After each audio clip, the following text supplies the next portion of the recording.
श्रीहरये नमः श्रीहरये नमः श्रीहरये नमः। पुत्रस्तस्यैव वेगेन सदृशः कपिकुञ्जर पुत्रस्तस्यैव वेगेन सदृशः कपिकुञ्जर पूजिते त्वयि धर्मज्ञ पूजां प्राप्नोति मारुतः पूजिते त्वयि धर्मज्ञ पूजां प्राप्नोति मारुतः पुत्रस्तस्यैव वेगेन सदृशः कपिकुञ्जर पूजिते त्वयि धर्मज्ञ पूजां प्राप्नोति मारुतः। तस्मात् त्वं पूजनीयो मे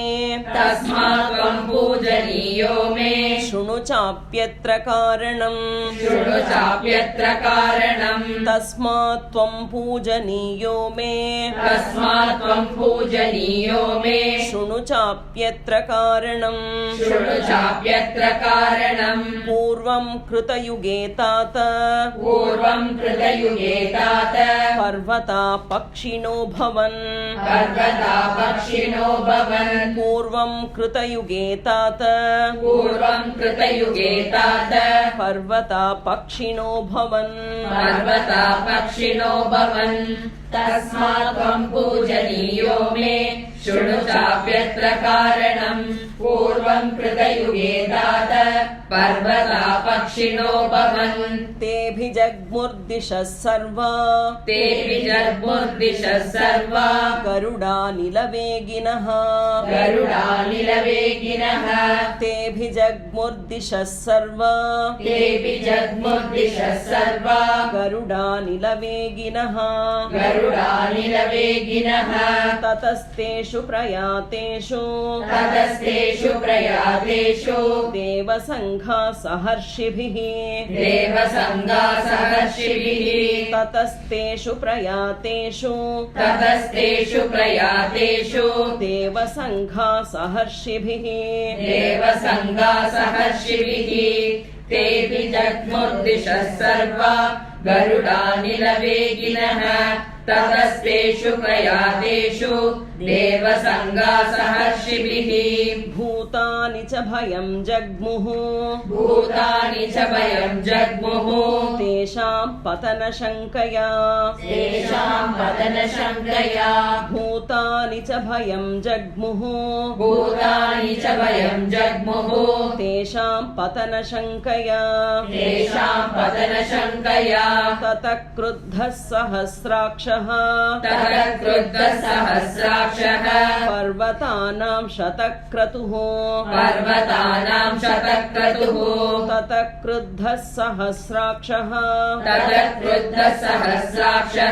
पर्वतानां शतक्रतुः भूतानि च वयं जग्मुः तेषां पतनशङ्कया ततः क्रुद्धसहस्राक्षः पर्वतानां शतक्रतुः पक्षां छिच्छेद वज्रेण तत्र तत्र सहस्रशः पक्षां छिच्छेद वज्रेण तत्र तत्र सहस्रशः समामुपगतः क्रुद्धो वज्रमुद्यम्य देवराट् समामुपगतः क्रुद्धो वज्रमुद्यम्य देवराट् पक्षां छिच्छेद वज्रेण तत्र तत्र सहस्रशः समामुपगतः क्रुद्धो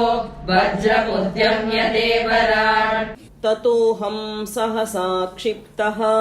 ततोऽहं सहसा क्षिप्तः श्वसनेन महात्मना श्वसनेन महात्मना ततोऽहं सहसा क्षिप्तः ततोऽहं सहसा क्षिप्तः श्वसनेन महात्मना श्वसनेन महात्मना अस्मिन् लवणतो ये च अस्मिन् लवणतो ये च प्रक्षिप्तप्लवगोत्तम प्रक्षिप्तप्लवगोत्तम अस्मिन् लवणतो ये च अस्मिन् लवणतो ये च प्रक्षिप्तप्लवगोत्तम प्रक्षिप्तप्लवगोत्तम ततोऽहं सहसा क्षिप्तः श्वसनेन महात्मना अस्मिन् लवणतो ये च प्रक्षिप्तप्लवगोत्तम गुप्तपक्षसमग्रश्च गुप्तपक्षसमग्रश्च तव पित्राभिरक्षितः तव पित्राभिरक्षितः गुप्तपक्षसमग्रश्च गुप्तपक्षसमग्रश्च तव पित्राभिरक्षितः तव पित्राभिरक्षितः ततोऽहं मानयामि त्वाम् ततोऽहं मानयामि त्वाम् मान्यो हि मम मारुतः मान्यो हि मम मारुतः ततोऽहं मानयामि त्वाम् ततोऽहं मानयामि त्वाम् मान्यो हि मम मारुतः मान्यो हि मम मारुतः गुप्तपक्षसमग्रश्च तव पित्राभिरक्षितः ततोऽहं मानयामि त्वाम् मान्यो हि मम मारुतः त्वया मे ह्येष सम्बन्धः त्वया मे ह्येष सम्बन्धः कपि मुख्यमहागुणः कपि मुख्यमहागुणः त्वया मे ह्येष सम्बन्धः त्वया मे ह्येष सम्बन्धः कपि मुख्यमहागुणः कपि मुख्यमहागुणः अस्मिन्नेवं गते कार्ये अस्मिन्नेवं गते कार्ये सागरस्य ममैव च सागरस्य ममैव च अस्मिन्नेवं गते कार्ये अस्मिन्नेवं गते कार्ये सागरस्य ममैव च सागरस्य ममैव च त्वया मे ह्येष सम्बन्धः कपि मुख्यमहागुणः अस्मिन्नेवं गते कार्ये सागरस्य ममैव च प्रीतिं प्रीतमना कर्तुं प्रीतिं प्रीतमना कर्तुम् त्वमर्हसि महाकपे त्वमर्हसि महाकपे प्रीतिं प्रीतमना कर्तुं प्रीतिं प्रीतमना कर्तुम् त्वमर्हसि महाकपे त्वमर्हसि महाकपे श्रमं मोक्षय पूजां च श्रमं मोक्षय पूजां च गृहाण कपि सत्तम गृहाण कपि सत्तम श्रमं मोक्षय पूजां च श्रमं मोक्षय पूजां च गृहाण कपि सत्तम गृहाण कपि सत्तम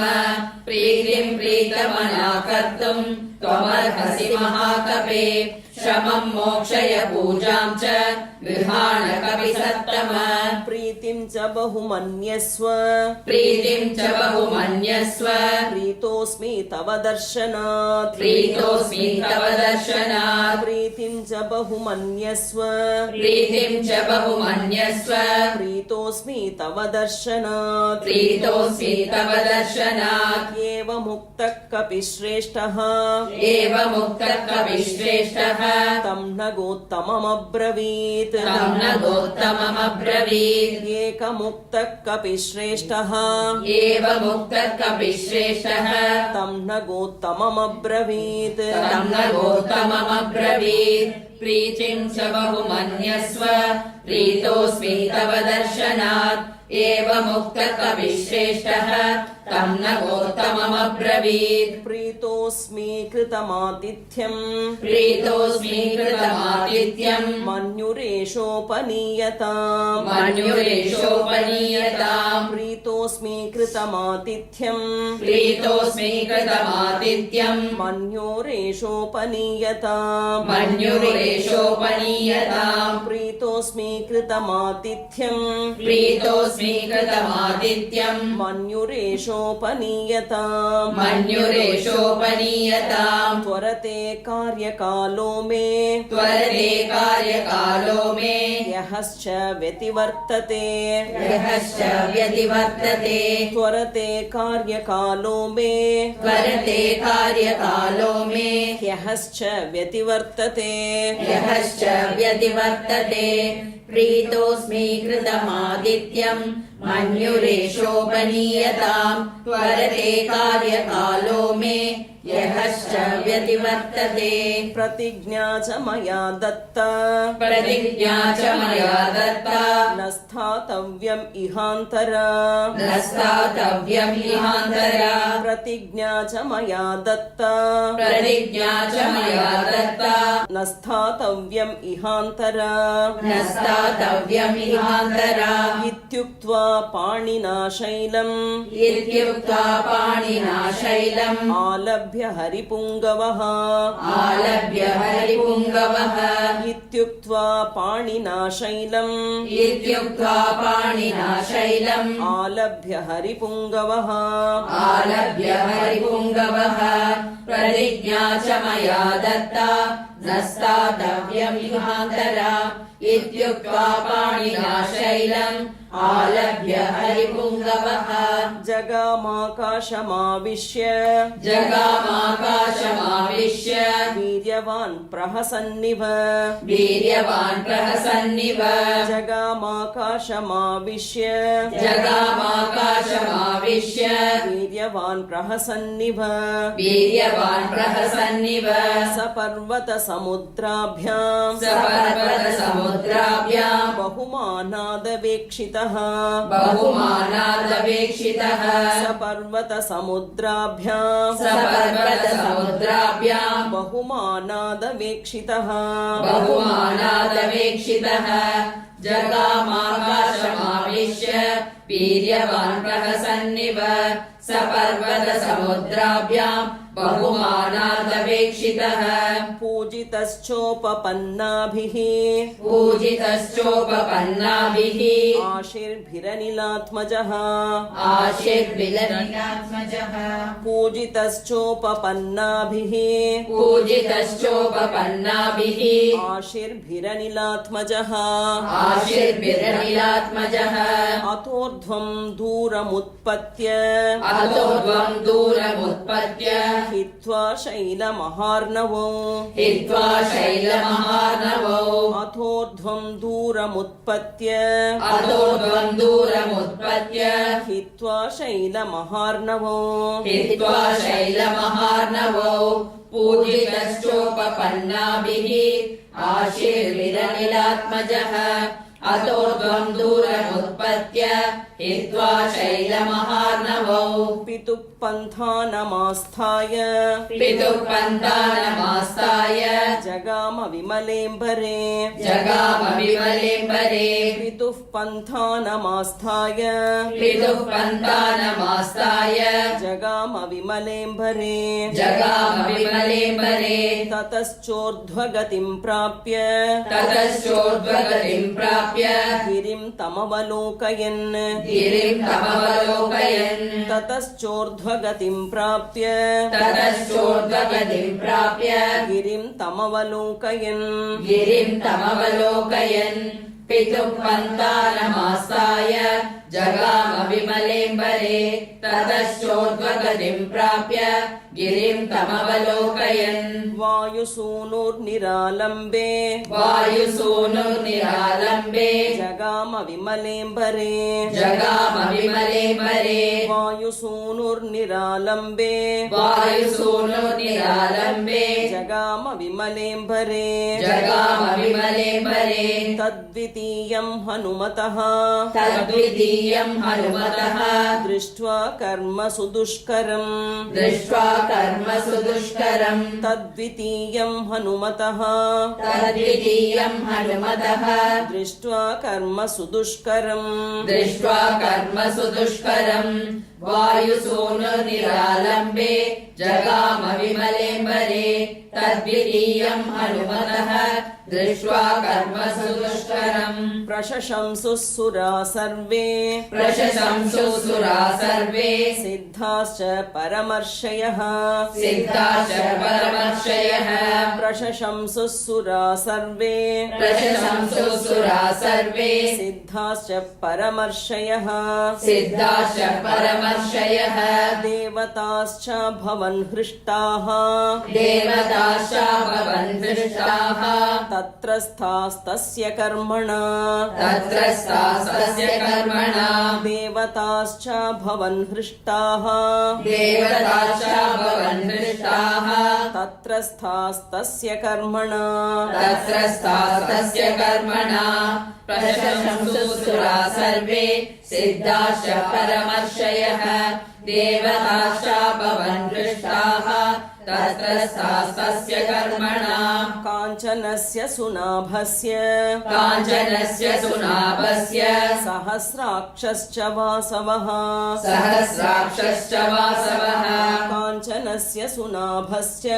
काञ्चनस्य सुनाभस्य सहस्राक्षश्च वासवः सहस्राक्षश्च वासवः उवाच वचनं श्रीमान् उवाच वचनं श्रीमान् परितोषात् सगद्गदम् परितोषात् सगद्गदम् उवाच वचनं श्रीमान् उवाच वचनं श्रीमान् परितोषात् सगद्गदम् परितोषात् सगद्गदम् काञ्चनस्य सुनाभस्य सहस्राक्षश्च वासवः उवाच वचनं श्रीमान् परितोषात् सगद्गदम् सुनाभं पर्वतश्रेष्ठम् सुनाभम् पर्वतश्रेष्ठम् स्वयमेव शचीपतिः स्वयमेव शचीपतिः सुनाभं पर्वतश्रेष्ठम् सुनाभम् पर्वतश्रेष्ठम् स्वयमेव शचीपतिः स्वयमेव शचीपतिः हिरण्यनाभः शैलेन्द्र हिरण्यनाभः शैलेन्द्र परितुष्टोऽस्मि ते भृशम् परितुष्टोऽस्मि ते वृषम् हिरण्यनाभः शैलेन्द्र हिरण्यनाभः शैलेन्द्र परितुष्टोऽस्मि ते भृशम् परितुष्टोऽस्मि ते वृषम् सुनाभम् पर्वतश्रेष्ठम् स्वयमेव शचीपतिः हिरण्यनाभः शैलेन्द्र परितुष्टोऽस्मि ते वृषम् अभयं ते प्रयच्छामि अभयम् ते प्रयच्छामि तिष्ठ सौम्य यथा सुखम् तिष्ठ सौम्य यथा सुखम् अभयं ते प्रयच्छामि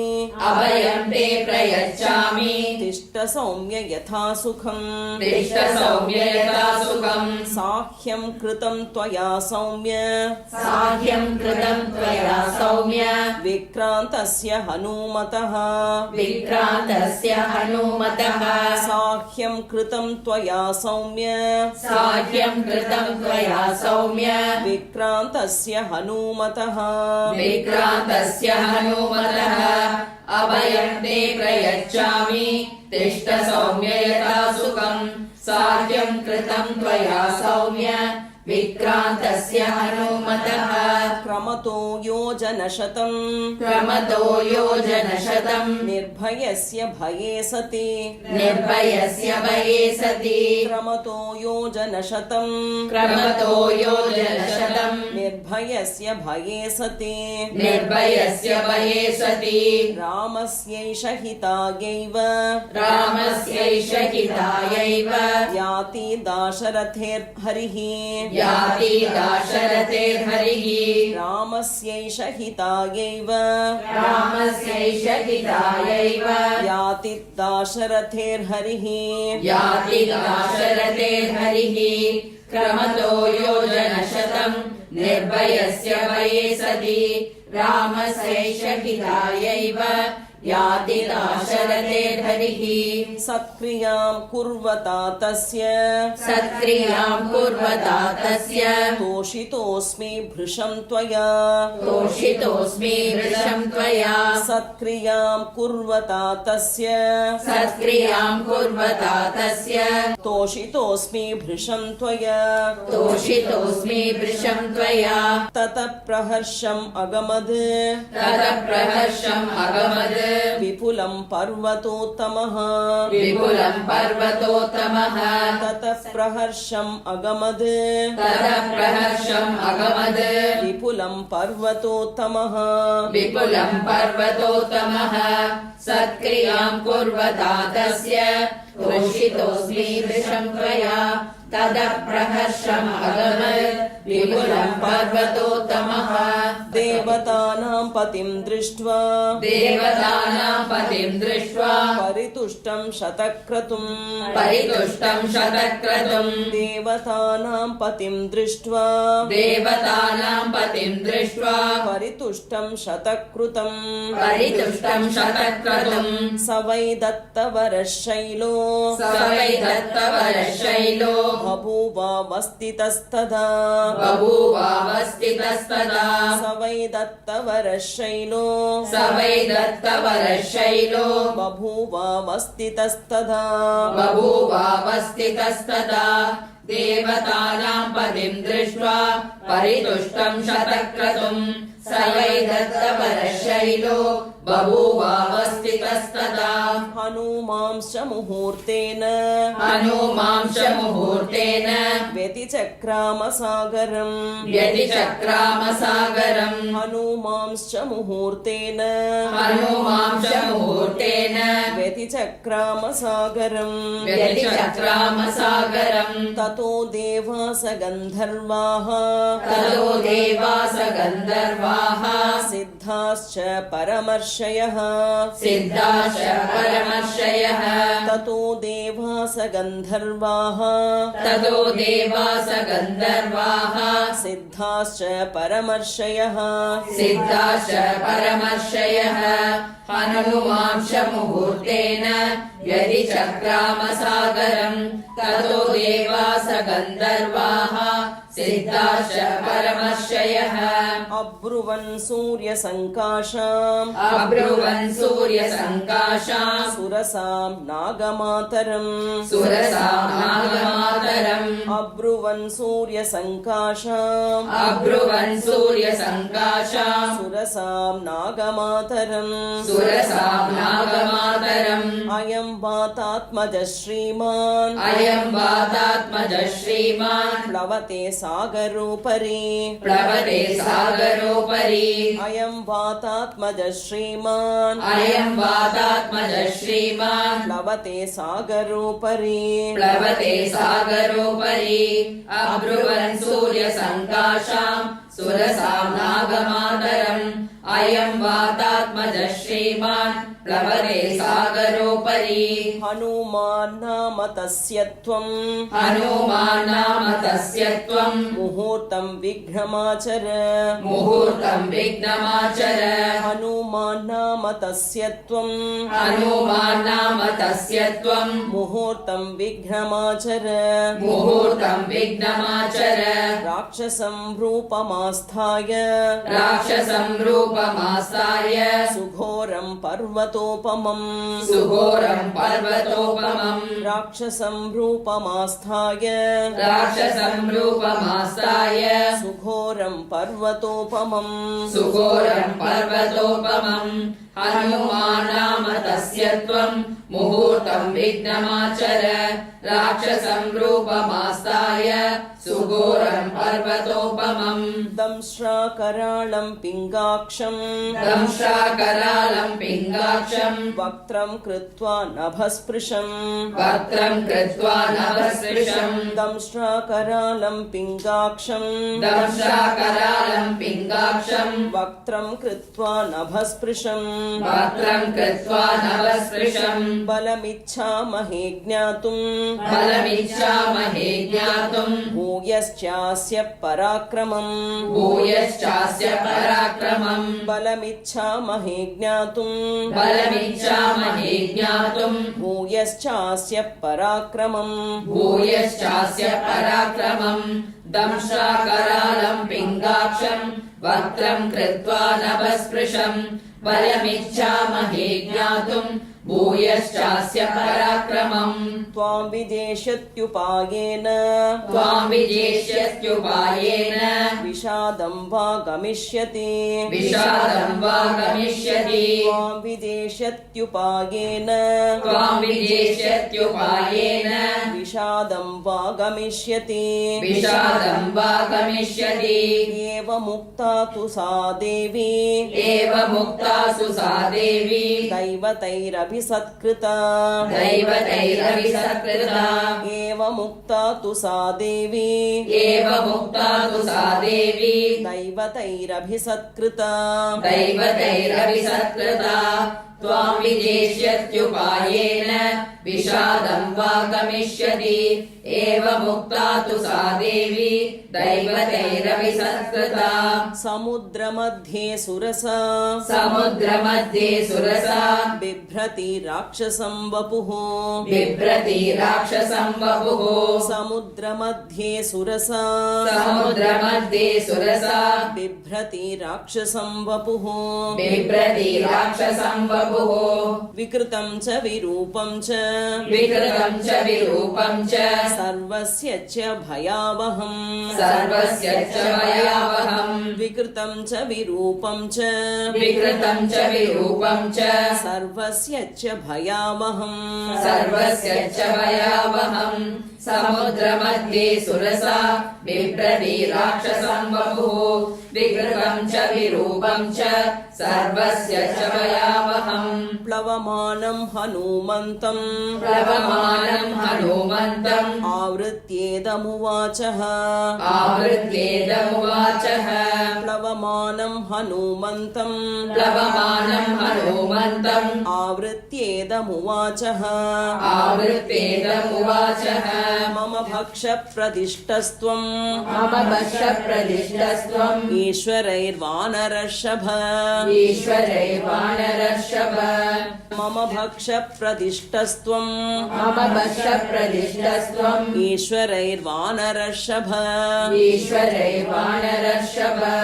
प्लवमानं हनूमन्तम् आवृत्येदमुवाचः मम भक्षप्रदिष्टस्त्वम् ईश्वरैर्वानरर्षभ